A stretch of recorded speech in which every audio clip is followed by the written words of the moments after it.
अमरावती जिल्ह्यातील दर्यापूर तालुक्यातील तोंगलाबाद गाव एकेकाळी सातत्याने संत गाडगेबाबा स्वच्छता अभियानाचा पुरस्कार घेणारं गाव म्हणून संपूर्ण जिल्ह्यात ओळखलं जात होतं।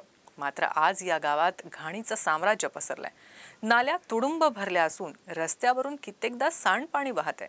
तर लोकप्रतिनिधींसह शासनाचं दुर्लक्ष असल्यानं नागरिक रोष व्यक्त करत आहेत।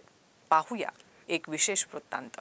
जागोजागी कचरा, रस्त्यावरून वाहणारे सांडपाणी, तुंबलेल्या नाल्या हे आहे अमरावती जिल्ह्यातील दर्यापूर तालुक्यातील तोंगलाबाद गाव।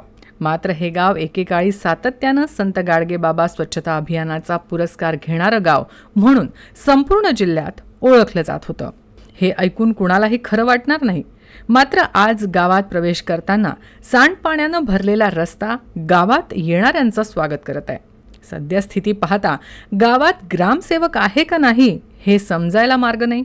त्याचबरोबर ग्रामपंचायत सरपंच आणि पदाधिकारी नियोजन शून्य असल्याचं दिसून येत आहे। गावातील नागरिकांचा एकोपा कमी झाला आणि समाजकारणावर राजकारण वरचढ ठरू लागलं की अशी स्थिती होते। त्यामुळे नागरिकांनी राजकारण बाजूला ठेवून समाजकारणाला प्राधान्य द्यावं, तसंच गावाचे जुने चांगले दिवस परत यावे अशी मागणी नागरिक करत आहेत।